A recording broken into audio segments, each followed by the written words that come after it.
सरफरोशी की तमन्ना अब हमारे दिल में है, देखना है जोर कितना बाजुए कातिल में है, देखना है जोर कितना बाजुए कातिल में है। दोस्तों, ये लफ्ज़ उस भारतीय स्वतंत्रता सेनानी के हैं जिनके साहस, बलिदान और शौर्य की गाथा आज भी देश भर में गाई जाती है। शहीद-ए-आज़म कहे जाने वाले इस वीर पुरुष ने ब्रिटिश सरकार के खिलाफ न केवल हथियार उठाए बल्कि अपनी कलम की ताकत से इन्होंने ब्रिटिशर्स के छक्के छुड़ा दिए। महज 23 साल की उम्र में ब्रिटिशर्स को घुटने टेकने पर मजबूर कर देने वाले और भारत माँ की जय जयकार करते हुए खुशी खुशी फांसी का फंदा चूम लेने वाले वीर भगत सिंह किसी भी परिचय के मोहताज नहीं हैं। इन्होंने देश के बड़ों से लेकर बच्चों तक मातृभूमि के प्रति प्रेम और बलिदान की भावना को जागृत करने का काम किया है। महान क्रांतिकारी भगत सिंह का अल्प जीवन हर भारतवासी को प्रेरणा देने वाला है। आज की इस कहानी में हम इस महान क्रांतिकारी के जीवन के बारे में जानेंगे, तो चलिए शुरू करते हैं भगत सिंह के जीवन के बारे में विशेष और मर्मस्पर्शी जानकारी। भगत सिंह का जन्म 27 सितंबर 1907 ईस्वी में पंजाब के लियालपुर जिले के बंगा नामक गांव के एक सिख परिवार में हुआ था। इनकी पिता का नाम सरदार किशन सिंह और माता का नाम विद्यावती कौर था। यह एक किसान परिवार से बिलोंग करते थे। भगत सिंह का पूरा परिवार भी आज़ादी की संघर्ष में शामिल था, इसलिए इनका सारा बचपन स्वतंत्रता सेनानियों के बीच गुजरा और भगत सिंह के मन में छोटी सी उम्र से ही भारत की आज़ादी का सपना घर कर गया था। भगत सिंह अपनी माँ विद्यावती कौर की आंखों का तारा थे। भगत सिंह ने अपनी माँ से अंतर चेतना, बुद्धि कौशल, संवेदनशीलता और सहानुभूति जैसे गुण सीखे और वहीं अपने स्वतंत्रता सेनानी पिता से प्रेरित होकर इन्होंने उनके साहस, बलिदान, त्याग और देशभक्ति की भावना को अपने अंदर आत्मसात किया। भगत सिंह की देशभक्ति भावना की झलक इस बात से भी पता चलती है कि जब नन्हे भगत सिंह ने अपने पिता को खेत में आम की गुठलियों को बोते हुए देखा तो जिज्ञासावश अपने पिता से पूछा कि वे क्या कर रहे हैं। जवाब में उनके पिता ने कहा कि वह बीज बो रहे हैं जो आगे चलकर बहुत बड़ा पेड़ बनेगा और हमें बहुत सारा आम का फल प्रदान करेगा। अपने पिता की इन बातों को सुनकर भगत सिंह दौड़कर अपने घर गए और वहां से फौरन एक खिलौना बंदूक लेकर आए और उस बंदूक को बीज ही की तरह जमीन में बोकर उस पर मिट्टी डालने लगे। भगत सिंह को ऐसा करते देख इनके पिता ने इनसे पूछा तो इस पर भगत सिंह ने जवाब दिया कि वह बीज की तरह बंदूक बो रहे हैं, जिससे खेतों में बंदूक के भी पेड़ उगेंगे और कुछ समय बाद उनके पास बहुत सारी बंदूकें होंगी जिनकी मदद से वो गोरों के साथ आज़ादी की जंग लड़ सकेंगे। पिता ने उनकी मासूमियत से भरे स्वर में देशभक्ति की ऐसी भावना को सुना तो उनका सीना गर्व से चौड़ा हो गया और उन्हें यकीन हो गया कि उनका बेटा भारतीय स्वतंत्रता आंदोलन में बहुत बड़ा योगदान देगा। भगत सिंह पढ़ाई में बहुत अच्छे थे। कुछ वर्षों तक गांव के एक स्कूल में पढ़े और बाद में इन्होंने आर्य समाज द्वारा संचालित लाहौर के दयानंद एंग्लो वैदिक स्कूल में अपना दाखिला कराया। भगत सिंह अपनी पढ़ाई में बहुत तेज हुआ करते थे।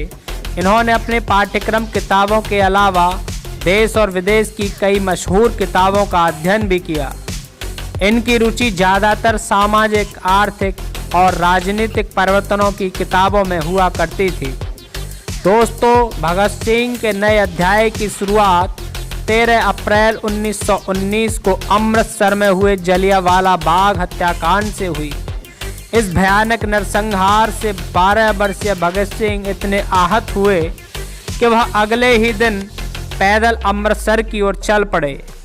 जलियांवाला बाग हत्याकांड में इन्होंने वहां पर चारों ओर लाशों का भयानक मंजर देखा। इससे भगत सिंह के अंदर अंग्रेजों के प्रति अत्यंत क्रोध और बदले की भावना पैदा हुई। इन्होंने एक बोतल में खून से सनी हुई मिट्टी को भरा और वापस लाहौर आ गए। यहाँ आने के बाद इन्होंने ब्रिटिशर्स को भारत से भगाने का प्रण ले लिया। अपने शुरुआती दिनों में भगत सिंह महात्मा गांधी के बहुत बड़े प्रशंसक माने जाते थे। भगत सिंह को गांधी जी पर पूरा विश्वास था कि वह अंग्रेजों से भारत को आज़ाद करा लेंगे और इसीलिए उन्होंने गांधी जी द्वारा चलाए जा रहे असहयोग आंदोलन में बढ़ चढ़कर के भाग लिया। भगत सिंह गांधी जी के कहने पर ब्रिटिश सरकार द्वारा चलाई गई किताबों को जलाया करते थे। वर्ष 1922 में चौरा चौरी हत्याकांड के बाद गांधी जी ने जब किसानों का साथ नहीं दिया, अर्थात ब्रिटिशर्स के विरुद्ध चलाए जा रहे असहयोग आंदोलन को वापस ले लिया, तो इस बात से भगत सिंह बहुत ही आहत हो गए। इससे उन्होंने गांधी जी के अहिंसात्मक आंदोलन की जगह देश की स्वतंत्रता के लिए हिंसात्मक क्रांति का मार्ग अपनाना अनुचित नहीं समझा। यहीं से भगत सिंह के क्रांतिकारी सफर की शुरुआत होती है। दोस्तों, आपको बता दें कि भगत सिंह की सुखदेव से मुलाकात लाहौर के नेशनल कॉलेज में पढ़ाई के दौरान ही हुई थी। उस समय आज़ादी की लड़ाई अपनी चरम सीमा पर थी। भारतीयों के ऊपर अंग्रेजों का अत्याचार बढ़ता जा रहा था। इसी दौरान इन्होंने अपनी पढ़ाई बीच में ही छोड़ दी और स्वतंत्रता आंदोलन में पूरी तरह कूद पड़े। भगत सिंह ने जुलूसों में भाग लेना प्रारंभ कर दिया। भगत सिंह अपने विचारों को प्रत्येक भारतीय युवा तक पहुंचाना चाहते थे, लेकिन इसके लिए एक माध्यम की आवश्यकता थी। वर्ष 1926 के लगभग इन्होंने लाहौर में कीर्त किसान पार्टी को ज्वाइन कर अपने लिए एक माध्यम तैयार किया। इस पार्टी में रहते हुए भगत सिंह ने अंग्रेजों के खिलाफ कई आक्रामक लेख भी लिखे। इसी बीच भगत सिंह ने एक पार्टी का गठन किया जिसका नाम नौजवान भारत सभा रखा गया, जिसका प्रमुख उद्देश्य था वर्कर्स और किसानों को एकजुट कर ब्रिटिशर्स के विरुद्ध जंग छेड़ना। दोस्तों, इसके बाद 1927 में काकोरी कांड को अंजाम देने वाले हिंदुस्तान रिपब्लिकन एसोसिएशन के कुछ क्रांतिकारियों को ब्रिटिशर्स द्वारा सजा सुनाई गई, जिसके तहत राम प्रसाद बिस्मिल समेत 4 क्रांतिकारियों को फांसी की सजा और अन्य 16 क्रांतिकारियों को आजीवन कारावास की सजा सुनाई गई। इस घटना ने हिंदुस्तान रिपब्लिकन एसोसिएशन की नींव को हिलाकर रख दिया। ऐसे में उन्हें ज़रूरत थी एक मजबूत आधार की, जो उन्हें भगत सिंह से मिला। भगत सिंह ने चंद्रशेखर आज़ाद के साथ मिलकर वर्ष 1928 में अपनी पार्टी नौजवान भारत सभा का हिंदुस्तान रिपब्लिकन एसोसिएशन में विलय कर दिया और उसे एक नया नाम Hindustan socialist Republican association HSRA party दिया। दोस्तों, इसी दौरान भारत में साइमन कमीशन का आगमन हुआ, जिसका वर्ष 1928 में पूरे भारत में जमकर विरोध हुआ। ऐसे ही एक विरोध प्रदर्शन को लाला लाजपत राय लाहौर में लीड कर रहे थे। ये लोग साइमन गो बैक का नारा लगाते हुए आगे बढ़ ही रहे थे कि ब्रिटिशर्स ने लाठी चार्ज कर दी। इसी लाठी चार्ज से आहत होकर लाला लाजपत राय की मृत्यु हो गई। अपने गुरु लाला लाजपत राय और अन्य पार्टी मेंबर्स की मृत्यु के कारण भगत सिंह का गुस्सा 7वें आसमान पर चढ़ गया और वो किसी भी तरह ब्रिटिशर्स से बदला लेना चाहते थे। एक गुप्त योजना के तहत इन्होंने पुलिस सुपरिटेंडेंट स्कॉट को मारने की योजना सोची गई योजना के अनुसार भगत सिंह और राजगुरु लाहौर कोतवाली के सामने व्यस्त मुद्रा में टहलने लगे। उधर जयगोपाल अपनी साइकिल को लेकर ऐसे बैठ गए जैसे कि वो खराब हो गई हो। गोपाल के इशारे पर दोनों सचेत हो गए। उधर चंद्रशेखर आजाद पास के डीएवी स्कूल की चारदीवारी के पास छिपकर घटना को अंजाम देने में रक्षक का काम कर रहे थे। जैसे ही एक पुलिसकर्मी को थाने से बाहर आते हुए देखा तो उस पर गोलियों की बरसात कर दी गई। लेकिन इस पूरे हत्याकांड में एक बड़ी गलती हो गई थी। दरअसल इनके साथी जयगोपाल स्कॉट की सही पहचान नहीं कर पाए और उन्होंने स्कॉट की जगह लाहौर के deputy superintendent of police JP Sanders की हत्या कर दी। इसके बाद ब्रिटिश सरकार ने भगत सिंह और उनके साथियों को पकड़ने के लिए चारों तरफ से जाल बिछा दिया था, लेकिन ब्रिटिशर्स उन्हें पकड़ने में नाकाम रहे। लेकिन कुछ समय निकल जाने के बाद सन 1929 में भगत सिंह अरेस्ट हो जाते हैं। भगत सिंह की गिरफ्तारी भी ब्रिटिश सरकार की कोई सफलता नहीं मानी जाएगी। वीर सपूत भगत सिंह ने तो खुद ही अपने आप को अरेस्ट करवा लिया था। हुआ ये था कि 8 अप्रैल 1929 में सेंट्रल असेंबली में 2 बिल पास किए जा रहे थे जो कि किसान और मजदूर विरोधी बिल थे। मजदूर विरोधी ऐसी नीतियों को ब्रिटिश संसद में पारित न होने देना उनके दल का निर्णय था। भगत सिंह और उनके साथी चाहते थे कि अंग्रेज़ों को पता चलना चाहिए कि हिंदुस्तानी जाग चुके हैं और उनके हृदय में ऐसी नीतियों के प्रति आक्रोश है। ऐसा करने के लिए ही उन्होंने दिल्ली की केंद्रीय असेंबली में बम फेंकने की योजना बनाई थी। भगत सिंह चाहते थे कि इसमें कोई खून खराबा न हो और अंग्रेज़ों तक उनकी आवाज़ भी पहुँचे। हालांकि प्रारंभ में उनके दल के सब लोग ऐसा नहीं सोचते थे, परंतु में सर्वसम्मति से भगत सिंह तथा बटुकेश्वर दत्त का नाम चुना गया। निर्धारित कार्यक्रम के अनुसार 8 अप्रैल 1929 को केंद्रीय असेंबली में इन दोनों ने एक ऐसे स्थान पर बम फेंका जहां कोई मौजूद न था, अन्यथा उसे चोट लग सकती थी। पूरा हॉल धुएं से भर गया।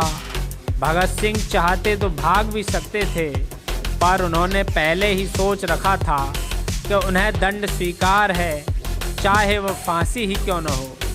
अतः उन्होंने भागने से मना कर दिया। उस समय वे दोनों खाकी कमीज तथा निकर पहने हुए थे। बम फटने के बाद उन्होंने इंकलाब जिंदाबाद, साम्राज्यवाद मुर्दाबाद का नारा लगाया और अपने साथ लाए हुए पर्चे हवा में उछाल दिए। इसके कुछ ही देर बाद पुलिस आ गई और दोनों को गिरफ्तार कर लिया। जेल में भगत सिंह करीब 2 साल रहे। इस दौरान वे लेख लिखकर अपने क्रांतिकारी विचार व्यक्त किया करते थे। जेल में रहते हुए भी उनका अध्ययन लगातार जारी रहा। उनके उस दौरान लिखे गए लेख व सगे संबंधियों को लिखे गए पत्र आज भी उनके विचारों के दर्पण हैं। अपने लेखों में उन्होंने कई तरह से पूंजीपतियों को अपना शत्रु बताया है। उन्होंने लिखा कि मजदूरों का शोषण करने वाले चाहे एक भारतीय ही क्यों न हो, वह उनके शत्रु हैं। जेल में भगत सिंह व उनके साथियों ने 64 दिनों तक भूख हड़ताल की। उनके एक साथी यतीन्द्रनाथ दास ने तो भूख हड़ताल में अपने प्राण ही त्याग दिए। अरेस्ट करने के बाद ब्रिटिश सरकार उन पर 2 केस चलाती है, असेंबली बॉम्ब केस और लाहौर कॉन्स्पिरेंसी केस, जिसके तहत 26 अगस्त 1930 को अदालत ने भगत सिंह को भारतीय दंड संहिता की धारा 129, 302 तथा विस्फोटक पदार्थ अधिनियम की धारा 4 और 6F तथा IPC की धारा 120 के अंतर्गत अपराधी सिद्ध किया। 7 अक्टूबर 1930 को अदालत के द्वारा 68 पृष्ठों का निर्णय दिया गया, जिसमें भगत सिंह, सुखदेव तथा राजगुरु को फांसी की सजा सुनाई गई और 24 मार्च 1931 की सुबह उन्हें फांसी देने का निर्णय किया गया। लेकिन इस फैसले से भारत माँ के इन वीर सपूतों के मस्तक पर कोई सिकन नहीं थी। फांसी की सजा सुनाए जाने के साथ ही लाहौर में धारा 144 लगा दी गई और भारत के कोने कोने में शोक की लहर दौड़ गई।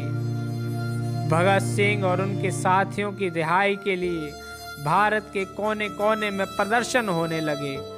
बात अगर भगत सिंह की करें तो उन्हें फांसी की सजा का कोई डर नहीं था। उनके चेहरे पर मुस्कान और देश के लिए अटूट प्रेम अब भी बरकरार था, बल्कि अब वो और भी ज़्यादा जोशीले हो चुके थे। देशभक्ति की उनकी भावना और भी बढ़ चुकी थी। वो खुशी खुशी अपने प्राण देश की आज़ादी के लिए भारत माता के आंचल में न्यौछावर करने के लिए तैयार बैठे थे। परंतु भारतीयों को उनकी फांसी की सजा मंजूर नहीं थी। देश भर में हाहाकार मच चुका था। जैसे जैसे 24 तारीख नज़दीक आ रही थी, लोगों का प्रदर्शन एक भयंकर त्रासदी का रूप धारण करने लगा था।